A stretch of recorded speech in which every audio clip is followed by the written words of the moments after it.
In today's video, I'm going to teach you how to create maps in Microsoft Excel and PowerPoint. This is a great way to visually display geographic data in your presentations. First, open Microsoft PowerPoint on your computer. If you already have a presentation ready, open it. Otherwise, create a new presentation to get started. Once you are inside PowerPoint, go to the top menu and click on the Insert tab. Next, select Chart. A new window will appear showing different chart types. From the list of chart options, click on Maps. Then choose Filled Map. The Filled Map chart is useful for displaying data across different regions or countries. After selecting it, click OK. PowerPoint will now insert the map into your slide.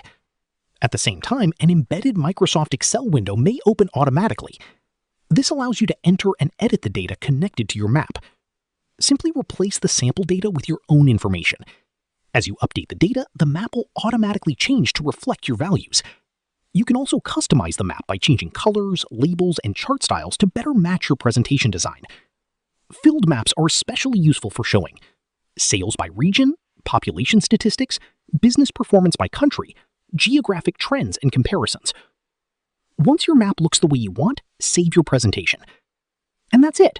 You've successfully created a map in Microsoft Excel and PowerPoint. Thanks for watching, and don't forget to subscribe for more helpful tutorials and presentation tips.